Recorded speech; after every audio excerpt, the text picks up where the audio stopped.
Howdy YouTube, this is Galway Yu-Gi-Oh here with a brand new deck profile. Today I'll be bringing you Ultra Satellarknights. When I was flicking through putting my cards out, I realised that the front cards of every pile were Ultra. But yeah, straight into the deck profile. 40 card, no strikes. If I could run any cards I could. I just don't have the money for strikes. I'd take out a Fog Blade and a Trap Hole Nightmare for the 2 strikes, but since I don't have them, I run those instead, which are pretty good viable cards. I think this deck is perfectly viable without strikes, I just don't have them. 3 Deneb, 3 Vega. 3 Vega a lot of people think is a little much, but I think it makes your good hands better. It allows you to like totally blow out your opponent with your power plays like Trevere and Rongo Bongo and Deltros, or also Rafflesia plus Tsukiyomi. Like, wow, that's such a good play. I run the triple Altair, obviously, and triple Eunuch, obviously. You need 3 Eunuch now. Any less is silly. This is because with only 1 Rhoda, we've nowhere near the consistency to really run just 2 and 2 of him and Vega, or 2 and 1 as some people used to run. Do you remember that, guys?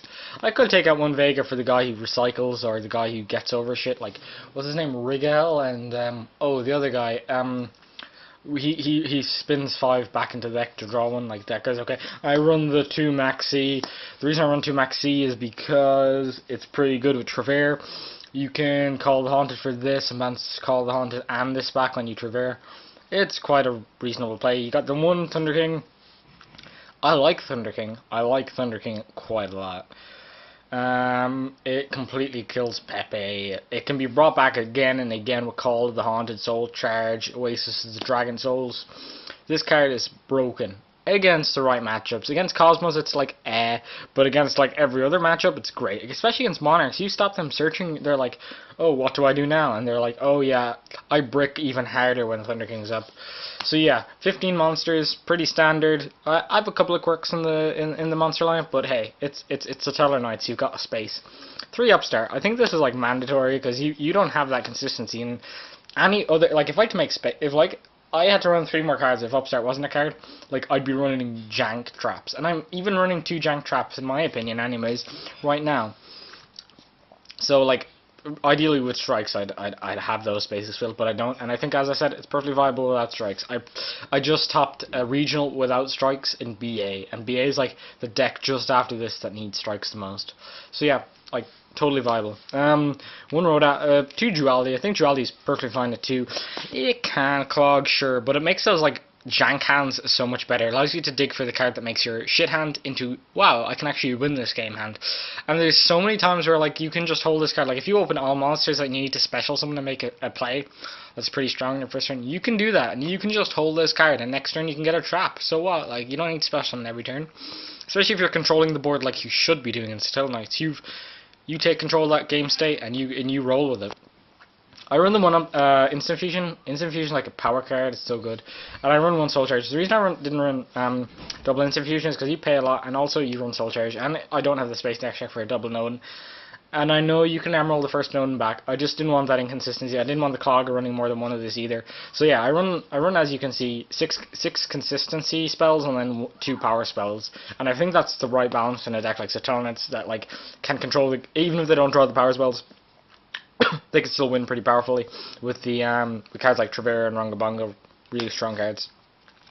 That leaves us with 17 traps, I believe. Yeah, 15 monsters plus 8 spells equals 23. Then 40 minus 23 is 17, so 17 traps. You got these guys because there's a pretty strong card. I've heard this card's pretty good, and it is pretty good. You should run 3 of this if you're running any, which you should be running if you're playing Satellarknights. Oh god, what am I saying? 3 Fiendish Rhino Warrior. Wow, I've been playing BA too long. Fiendish Chain, he's not really a Rhino Warrior, he's actually just a couple of chains. Although, there's like a little dude in the chains at the back, and he could be a Rhino Warrior, but I really doubt it, because this was released like 5 or 6 years ago. Wow, I ramble way too much. Fogblade.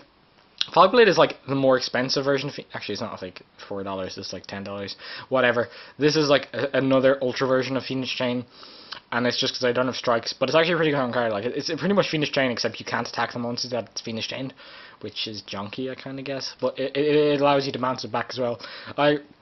I was like totally like, this isn't in my deck. Breakthrough Skill is not my deck. It's just over here in the pile. I was totally like, should I run this or this? But I decided to run Fogblade instead because Fogblade is able to be bounced back with Trevere, and Trevere is the win condition, so you might as well go for the win condition card. And this is kind of a, I mean, they're both like cards I wouldn't want to be running if I own strikes, but I don't own strikes. Guys, you should sell me your strikes. That's all I'm saying. So yeah, triple call and one. I run one Oasis. I found like 5 call Hanses was like too cloggy, so I just decided to run the 4. Because let's be honest, this is pretty much like a weaker version of call. That's pretty much the exact same as call. So yeah, I ran 4 of those total. Next up, we got Show Vanity's Emptiness, because it's a pretty good card. I like this card a lot, actually. I really do. I really, really like this card. I don't like it in BA, but here you've no floaters except for your big Exceed monsters. So, like, I thought it was perfectly viable. And Warning's, like, good. Like, Warning's actually probably a tiny bit better than Strike, about the same as Strike. So I'm like, I wish they brought this to 2 and put Strike to 1, because then I could, like, totally afford Strikes and, like, I'd be pretty happy with everything. A budget player can dream. I'm not even a budget player. I just don't see the reason to buy things when I'm not attending a YCS anytime soon. Like, the most I'll go to is, like, a regional. And I top regionals without Strikes, so it's fine. And locals, and I don't need strikes for locals. Playing Monarch players all day. I hate Monarchs. Do you hate Monarchs? Let me know in the comments how much you hate Monarchs. I run one Trendle, like, this is also not in my deck, just, it's on the pile to the side. I have piles to the side all of the time. Regeki's a jank card. Like, this card is so bad. You never want to see this card. Like, if you draw this card, you're crying. Unless you're losing anyway, and even if you're Regeki, you're probably going to lose. Like, everything's a floater. Like, Pendulums don't give a shit if you're Regeki, they're bored. They're just going to make another board next turn. Like, this does not solve problems. This does solve problems.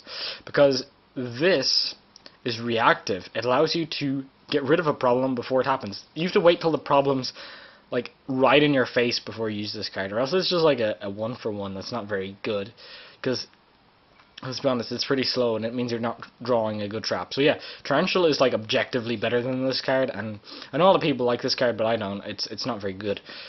But to each of their own. Rafflesia targets. So normally I'd run these two anyways, because they're both pretty decent trap cards. Like, this is good against Cosmo and like a few other decks, and this is good against Cosmo and like a few other decks.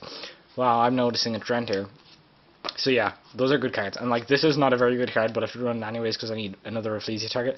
I don't actually need another Rafflesia target. I was just like, I should probably run this because I don't have strikes. Wow, there's a really big trend here of not having strikes. You should probably own strikes before you do anything. Strikes are a really good card to use in so many decks, especially in budget decks. But yeah, I don't have strikes, and it's perfectly viable without strikes. I haven't played this deck at all yet because I'm banned from DN. I'm banned for DN because I'm right about everything and admins are always wrong. I'm full of myself, haven't I? So yeah, 40 card main deck, pretty good, pretty cheap. Like, I picked up the Satellarknight core for like $55. That's including some of the extra. By the way, I should probably mention I'm missing 5 extra cards, but I'm picking up 4 of them tomorrow at locals, because tomorrow's locals day, and I like locals, and one of them is Emerald, and I'm probably going to wait for the gold print of that, if it comes out in gold. If not, I'll just have to spend 20 quid in it. I have no problem spending 20 euros in an Emerald. Emerald's a pretty strong card. So yeah, straight on to the extra deck. We got the 2 Trevor. You need 2 for the loop. It's your win condition, you might as well run 2. Then you got your Diamond, which is a pretty good card. Like, it stops Nectabis from using its effect because you can't pay the cost, of course. Strong card. It's like second version of Dweller, except it's beefier than Dweller, and it's better against Burning Abyss and Dark decks. So yeah, I believe you should be running 1 of this and 1 of Dweller, or you could run 2 and 2. You could run 2 and 1 if you really wanted to, but I'm not afraid of water enough. I think water is okay, but I don't see enough of the locals. Like, to be honest, it's also a meta decision. Like, if you play water all the time, you might opt to play Dwellers and shit. I don't. Deltros is a pretty strong card. One of, you don't need more than 1. It's strong, but Trevor's usually better. Ronko Bongo is a win condition. This is just here for like soul charge plus weird ass plays where like you can get back 4 while you already have 1. Like, if you make this guy with 4 materials, it's still pretty strong. They can't normally special during their turn, and then during your turn it's unaffected, and their turn, and so he has 3 effective turns of being unaffected, and 1 effective turn of them not being able to do shit, or 2 effective turns really. So yeah, good card. Rafflesia is a strong card. I like this card. Should run this card. It's great. This guy, because he's strong. This guy, because he's strong. This guy's not really strong, but he's good. This guy's not really strong, but he's good. And the other cards that are missing, by the way, just so you don't think I'm a total another scrub, are Nodin, because I don't really want to instant fusion without Nodin. I'll be like Carbonala Warrior, and they'll be like, okay.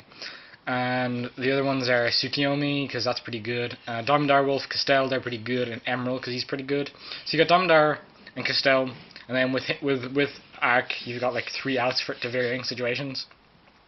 You got Tsukiyomi and Rafflesia, they're good openers, and you got your Nodin because you run instant fusion, and you got your what was the other guy? Emerald. Emerald's great because Emerald pretty much makes like this loop infinite because you can just cycle back your Altairs that make the loop pretty strong. Because you kind of want to be searching things with this gem. You can actually like probably infinitely trigger loop without ever emeralding by just like bringing back shit constantly with like 1 or 2 calls. But you want to plus off the neb you bring back with the Altair. That's how I view it anyways. So like to generate advantage you'll probably want to run an Emerald in there. I think Emerald's pretty mandatory. So yeah, that's the 10 card extra deck with 4 cards I'll be getting tomorrow, and then an Emerald I'll either pick up close to the gold if no reprint is announced, I guess, or at gold if it gets reprinted. These are some options I was running in the meantime. So yeah, there's only 4 there, they're still in space. Yeah, but you get the point.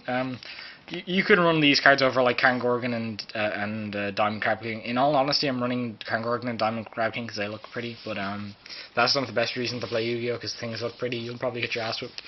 So yeah, thank you very much for watching. This has been Dexter Nolan. This has been Galway Yu-Gi-Oh! I changed my name. I gotta get used to that. Galway Yu-Gi-Oh! Please subscribe if you want to see more content. You know, hit me up, send a message, comment, like the video if you like the video. I don't care. It's up to you guys. So yeah, peace out. Thanks for watching.